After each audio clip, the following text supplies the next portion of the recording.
ನಮಸ್ತೆ ಎಲ್ರಿಗೂ, ನಾನು ಶೋಭಾ. ನೋಡೋದಕ್ಕೆ ಬೋಂಡ ಥರನೇ ಕಾಣುವಂತಹ ಬ್ರೇಕ್ಫಾಸ್ಟು. ಖಂಡಿತ ಇದು ಬೋಂಡ ಅಲ್ಲ, ಒಂದೊಳ್ಳೆ ಸೂಪರ್ ಬ್ರೇಕ್ಫಾಸ್ಟು. ಇದನ್ನು ರೆಡಿ ಮಾಡ್ಕೊಳ್ಳೋದಕ್ಕೆ 1 ಕಪ್ ಗೋಧಿ ಹಿಟ್ಟು, 2 ಆಲೂಗೆಡ್ಡೆ ಇದ್ದರೆ ಸಾಕು. ತುಂಬ ಗರಿಗರಿಯಾಗಿ ತುಂಬ ಕಡಿಮೆ ಸಮಯದಲ್ಲಿ ಮಾಡ್ಕೋಬೋದು. ಇದರ ಕಾಂಬಿನೇಷನ್ ಆಗಿ ಸಿಂಪಲ್ ಆಗಿ ಒಂದು ಪುದೀನ ಚಟ್ನಿನೂ ಕೂಡ ತೋರಿಸ್ತಾ ಇದ್ದೀನಿ. ತುಂಬ ರುಚಿಯಾಗಿರುತ್ತೆ. ಎರಡರ ಕಾಂಬಿನೇಷನ್ ಅಂತೂ ಖಂಡಿತ ಟ್ರೈ ಮಾಡಿ. ಇವಾಗ ಮಾಡೋ ವಿಧಾನ ನೋಡೋಣ. ಇವಾಗ ಮೊದಲಿಗೆ ನಾನು ಆಲೂಗೆಡ್ಡೆನ ತೋರಿಸ್ತಾ ಇದ್ದೀನಿ. ಒಂದು ಮೀಡಿಯಂ ಸೈಜು 3 ಆಲೂಗೆಡ್ಡೆನ ತುರಿದು ನೀರಲ್ಲಿ ಹಾಕಿ ಇಟ್ಕೊಂಡಿದ್ದೀನಿ. ಈ ರೀತಿ ನೀರಲ್ಲಿ ಹಾಕಿ ಇಟ್ಕೊಳ್ಳೋದ್ರಿಂದ ತುಂಬ ಹೊತ್ತು ಫ್ರೆಶ್ ಆಗಿರುತ್ತೆ ಮತ್ತು ಕಲರು ಕೂಡ ಚೇಂಜ್ ಆಗಲ್ಲ. ಇವಾಗ ಈ ತುರಿದಂಥ ಆಲೂಗೆಡ್ಡೆನ ನೀಟಾಗಿ ನೀರನ್ನೆಲ್ಲ ಹಿಂಡಿ ತೆಗೆದು ಒಂದು ಪಾತ್ರೆಗೆ ಸೇರಿಸ್ಕೊಳ್ಳೋಣ. ನೋಡಿ, ಈ ರೀತಿ ಸ್ವಲ್ಪ ಸ್ವಲ್ಪನೇ ಹಿಂಡಿ ತೆಗೆದು ಒಂದು ಪಾತ್ರೆಗೆ ಸೇರಿಸ್ತಾ ಇದ್ದೀನಿ. ಮೀಡಿಯಂ ಸೈಜು 2 ಅಥವಾ 3 ಆಲೂಗೆಡ್ಡೆ ಆದರೆ ಸಾಕು. ಬ್ರೇಕ್ಫಾಸ್ಟ್ನ ಯಾವ ಕ್ವಾಂಟಿಟಿನಲ್ಲಿ ಮಾಡ್ತೀರಾ ನೋಡಿಕೊಂಡು ಹೆಚ್ಚು ಕಮ್ಮಿ ಆಲೂಗೆಡ್ಡೆನ ಸೇರಿಸ್ಕೊಳ್ಳಿ. ಇವಾಗ ತುರಿದಂಥ ಆಲೂಗೆಡ್ಡೆಗೆ ಈರುಳ್ಳಿ ಹಾಕ್ತಾ ಇದ್ದೀನಿ. ಈರುಳ್ಳಿ ಬಂದು 2 ಈರುಳ್ಳಿ ಮೀಡಿಯಂ ಸೈಜು, 1 ಸ್ಪೂನ್ ಆಗೋವಷ್ಟು ಜೀರಿಗೆ, ಒಂದು ಸ್ವಲ್ಪ ಕರಿಬೇವಿನ ಸೊಪ್ಪು ಚಿಕ್ಕದಾಗಿ ಕಟ್ ಮಾಡಿರೋ ಅಂಥದ್ದು.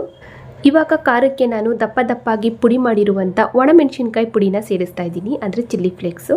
ಇದ್ರ ಬದಲಾಗಿ ನೀವು ಹಸಿಮೆಣಸಿನ್ಕಾಯಿನೂ ಕೂಡ ಚಿಕ್ಕದಾಗಿ ಕಟ್ ಮಾಡಿ ಸೇರಿಸ್ಬೋದು. ಮಕ್ಕಳು ತಿನ್ನೋದಾದರೆ ಹಸಿಮೆಣಸಿನ್ಕಾಯಿನ ಸ್ಕಿಪ್ ಮಾಡಿ ಈ ರೀತಿ ಒಣಮೆಣಸಿನ್ಕಾಯಿನ ಸ್ವಲ್ಪ ಪುಡಿ ಮಾಡಿ ಸೇರಿಸೋದು ಒಳ್ಳೆಯದು.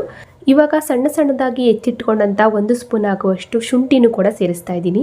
ತುರಿದಾದರೂ ಸೇರಿಸ್ಬೋದು, ಈ ರೀತಿ ಚಿಕ್ಕದಾಗಿ ಕಟ್ ಮಾಡಾದರೂ ಸೇರಿಸ್ಬೋದು.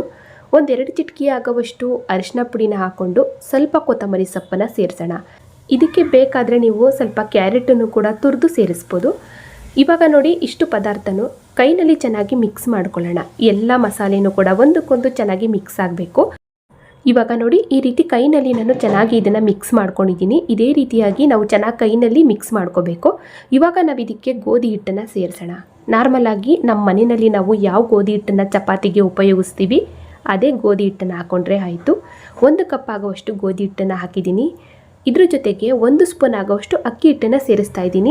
1 ಸ್ಪೂನು ಅಕ್ಕಿ ಹಿಟ್ಟನ್ನು ಸೇರಿಸೋದ್ರಿಂದ ನಾವು ಮಾಡುವಂಥ ಬ್ರೇಕ್ಫಾಸ್ಟು ಸ್ವಲ್ಪ ಗರಿಯಾಗಿ ಬರುತ್ತೆ. ಅಕ್ಕಿ ಹಿಟ್ಟು ಹಾಕ್ಬೋದು, ಅಥವಾ ಇಲ್ಲ ಅಂದರೆ ನೀವು ರವೆನಾದರೂ ಸೇರಿಸ್ಬೋದು. 1 ಸ್ಪೂನ್ ರವೆನಾದರೂ ಹಾಕ್ಕೊಳ್ಳಿ, ಅಥವಾ ಎರಡನ್ನೂ ಸ್ಕಿಪ್ ಮಾಡಿ ಬರೀ ಗೋಧಿ ಹಿಟ್ಟಿಂದನೂ ಮಾಡ್ಕೋಬೋದು. ಇವಾಗ ರುಚಿಗೆ ನಾನು ಉಪ್ಪು ಹಾಕ್ಕೊಂಡಿದ್ದೀನಿ. ರುಚಿಗೆ ಉಪ್ಪು ಹಾಕಿ ನೋಡಿ, ಸ್ವಲ್ಪನೇ ನೀರು ಹಾಕ್ಕೊಂಡು ಇದನ್ನು ನಾವು ಬೋಂಡದ ಹಿಟ್ಟನ್ನು ಕಲಿಸ್ತೀವಿ ನೋಡಿ ಬೋಂಡ ಮಾಡೋದಕ್ಕೆ, ಅದೇ ವಿಧಾನದಲ್ಲಿ ತುಂಬ ಗಟ್ಟಿಯಾಗೂ ಬೇಡ, ತುಂಬ ತೆಳುವಾಗೂ ಕೂಡ ಬೇಡ. ಒಂದು ಮೀಡಿಯಮ್ ಆಗಿ ನಾವು ಹಿಟ್ಟನ್ನು ಕಲಸಿ ರೆಡಿ ಮಾಡ್ಕೊಳ್ಳೋಣ. ಸ್ವಲ್ಪನೇ ನೀರು ಹಾಕ್ಕೊಂಡು ಇವಾಗ ನೋಡಿದ್ರಲ್ಲ, ಈ ರೀತಿ ನಾನು ಚೆನ್ನಾಗಿ ಹಿಟ್ಟನ್ನು ಮಿಕ್ಸ್ ಮಾಡ್ಕೊಂಡಿದ್ದೀನಿ. ನೋಡಿ, ತುಂಬ ಗಟ್ಟಿಯಾಗೂ ಇಲ್ಲ, ತುಂಬ ತೆಳುವಾಗೂ ಕೂಡ ಇಲ್ಲ. ಇವಾಗ ಇದನ್ನು ಮುಚ್ಚಿ ಹಾಗೆ ಒಂದು ಸೈಡಲ್ಲಿ ಇಡೋಣ. ಇದಕ್ಕೆ ಸೂಪರಾಗಿ ಒಂದು ಪುದೀನ ಚಟ್ನಿನ ರೆಡಿ ಮಾಡ್ಕೊಳ್ಳೋ ತನಕ ಮಾತ್ರ. ಇವಾಗ ಚಟ್ನಿ ರೆಡಿ ಮಾಡ್ಕೊಳ್ಳೋದಕ್ಕೆ ಒಂದು ಮಿಕ್ಸಿ ಜಾರ್ಗೆ 1 ಕಪ್ ಆಗುವಷ್ಟು ತೆಂಗಿನಕಾಯಿ ತುರಿನ ಸೇರಿಸ್ತಾ ಇದ್ದೀನಿ. 1 ಸ್ಪೂನ್ ಆಗುವಷ್ಟು ಹುರ್ಗಡ್ಲೆ, ಖಾರಕ್ಕೆ 1-2 ಹಸಿಮೆಣಸಿನ್ಕಾಯಿನ ಸೇರಿಸ್ತಾ ಇದ್ದೀನಿ. 4 ಕಿಲ್ಕ ಆಗುವಷ್ಟು ಬೆಳ್ಳುಳ್ಳಿ, ಸ್ವಲ್ಪ ಹುಣಸೆ ಹಣ್ಣನ್ನು ಸೇರಿಸ್ಕೊಂಡು ಇದಕ್ಕೆ ನಾನು 1 ಹಿಡಿ ಆಗುವಷ್ಟು ಪೂರ್ತಿಯಾಗಿ ಪುದೀನ ಸೊಪ್ಪನ್ನು ಸೇರಿಸ್ತಾ ಇದ್ದೀನಿ. ಇವಾಗ ಅರ್ಧ ಹಿಡಿ ಆಗುವಷ್ಟು ಕೊತ್ತಂಬರಿ ಸೊಪ್ಪನ್ನು ಕೂಡ ಸೇರಿಸ್ಕೊಂಡು ರುಚಿಗೆ ಸ್ವಲ್ಪ ಉಪ್ಪು ಹಾಕ್ಕೊಂಡು ಸ್ವಲ್ಪ ನೀರು ಹಾಕ್ಕೊಂಡು ಈ ಚಟ್ನಿನ ನಮಗೆ ಎಷ್ಟು ನುಣ್ಣಗೆ ಬೇಕು ಅಷ್ಟು ನುಣ್ಣಿಗೆ ನಾವು ಗ್ರೈಂಡ್ ಮಾಡಿಕೊಂಡ್ರೆ ಸೂಪರಾಗಿ ಚಟ್ನಿ ರೆಡಿಯಾಗೋಗುತ್ತೆ. ಇವಾಗ ನೋಡಿ, ಈ ರೀತಿ ನಾನು ಚಟ್ನಿನ ಗ್ರೈಂಡ್ ಮಾಡ್ಕೊಂಡಿದ್ದೀನಿ. ತುಂಬ ನುಣ್ಣಗೂ ಇಲ್ಲ, ತುಂಬ ತರಿಯಾಗೂ ಇಲ್ಲ. ಇವಾಗ ಇದನ್ನು ನಾವು ಒಂದು ಪಾತ್ರೆಗೆ ನೀಟಾಗಿ ಎತ್ತಿಟ್ಟು ಬೇಕಾದರೆ ಇದಕ್ಕೆ ಒಗ್ಗರಣೆ ಮಾಡ್ಕೊಳ್ಳೋಣ, ಇಲ್ಲಾಂದರೆ ಹಾಗೆ ಇದನ್ನು ಉಪಯೋಗಿಸ್ಕೋಬೋದು. ಇಲ್ಲಿ ನಾನು ಕೂಡ ಚಿಕ್ಕದಾಗಿ ಒಂದು ಒಗ್ಗರಣೆ ಮಾಡಿ ಸೇರಿಸಿದ್ದೀನಿ. ನೋಡಿ, ಇಷ್ಟೇ. ಇದು ತುಂಬ ರುಚಿಯಾಗಿರುತ್ತೆ. ಇಡ್ಲಿ, ದೋಸೆ, ಚಪಾತಿ, ರೈಸು ಎಲ್ಲದಕ್ಕೂ ಕೂಡ ಈ ರೀತಿ ಎಣ್ಣೆಯಲ್ಲಿ ಕರಿಯುವಂಥ ಬ್ರೇಕ್ಫಾಸ್ಟ್ಗಳಿಗೆ ಈ ಥರ ಪುದೀನ ಚಟ್ನಿನ ಮಾಡ್ಕೊತು ಅಂದರೆ ಸ್ವಲ್ಪ ಜೀರ್ಣ ಚೆನ್ನಾಗಾಗುತ್ತೆ. ನೋಡಿ, ಇಷ್ಟಾಗಿದೆ ಚಟ್ನಿ, ತುಂಬ ರುಚಿಯಾಗಿ. ಇವಾಗ ಇದನ್ನು ಮುಚ್ಚಿ ಹಾಗೆ ಒಂದು ಸೈಡಲ್ಲಿಟ್ಟು ಆವಾಗಲೇ ನಾವು ಮಿಕ್ಸ್ ಮಾಡಿ ಇಟ್ಟಂಥ ಗೋಧಿ ಹಿಟ್ಟನ್ನು ನೋಡೋಣ. ಇವಾಗ ಗೋಧಿ ಹಿಟ್ಟು ನೋಡ್ತಾ ಇರ್ಬೋದು, ಒಂದು 15 ನಿಮಿಷ ಆಯಿತು. ಒಂದು ಚಟ್ನಿ ರೆಡಿ ಮಾಡ್ಕೊಳ್ಳೋ ತನಕ ಒಂದು ಸೈಡಲ್ಲಿ ಇಟ್ಟಿದ್ದೆ. ನೋಡಿ, ಬೇಕಾದರೆ ನೀವು ಈ ಟೈಮಲ್ಲಿ ಸ್ವಲ್ಪ ಸೋಡಾ ಹಾಕಿ ಮಿಕ್ಸ್ ಮಾಡ್ಕೋಬೋದು. ಇಲ್ಲಿ ನಾನು ಸೋಡಾ ಎಲ್ಲ ಏನೂ ಸೇರಿಸ್ತಾ ಇಲ್ಲ. ಇವಾಗ ನೋಡಿ, ಎಣ್ಣೆನ ನಾವು ಕಾಯ್ದಕ್ಕೆ ಇಟ್ಕೊಂಡು ಈ ರೀತಿ ಬೋಂಡ ಶೇಪಲ್ಲೇ ನಾವು ಇದನ್ನು ಕರ್ಕೋಬೋದು. ನೋಡಿ, ಈ ಒಂದು ಸೈಜಲ್ಲಿ ನಾನು ಎಣ್ಣೆಗೆ ಹಾಕಿ ಕರ್ಕೋತಾ ಇದ್ದೀನಿ. ಇವಾಗ ಎಣ್ಣೆನೂ ಕೂಡ ಆಲ್ರೆಡಿ ನಾನು ಕಾಯ್ದಕ್ಕೆ ಇಟ್ಟಿದ್ದೆ, ಹದವಾಗಿ ಎಣ್ಣೆನೂ ಕೂಡ ಕಾದಿದೆ. ಇವಾಗ ನಾವು ಈ ಬೋಂಡಗಳನ್ನ ಸೇರಿಸ್ಬೇಕಾದ್ರೆ ಉರಿನ ಕಡಿಮೆ ಮಾಡ್ಕೋಬೇಕು, ಏಕೆಂದರೆ ಎಣ್ಣೆ ಸ್ವಲ್ಪ ಚೆನ್ನಾಗಿ ಕಾದಿರುತ್ತೆ ನೋಡಿ. ಹಾಗಾಗಿ ಉರಿ ಕಡಿಮೆ ಮಾಡಿಕೊಂಡು ಈ ಬೋಂಡಗಳನ್ನ ನಮಗೆ ಯಾವ ಸೈಜಲ್ಲಿ ಬೇಕು ಆ ಸೈಜಲ್ಲಿ ನೋಡಿ ಈ ರೀತಿ ಸೇರಿಸ್ಕೊಂಡು ಹದವಾಗಿ ಉರಿ ಇಟ್ಕೊಂಡು ಚೆನ್ನಾಗಿ ಇದನ್ನು ಬೇಯಿಸ್ಕೊಳ್ಳೋಣ, ಕಲರ್ ಚೇಂಜ್ ಆಗೋ ತನಕ. ಇವಾಗ ನೋಡಿ, ನಾನು ಕೂಡ ಫಸ್ಟ್ ಬ್ಯಾಚು ಈ ರೀತಿ ಒಂದು ಸ್ವಲ್ಪ ಕಡಿಮೆನೇ ಹಾಕ್ಕೊಂಡಿದ್ದೀನಿ. ಒಂದಕ್ಕೊಂದು ಅಂಟಲ್ಲ, ತುಂಬ ಚೆನ್ನಾಗಿ ಬರುತ್ತೆ.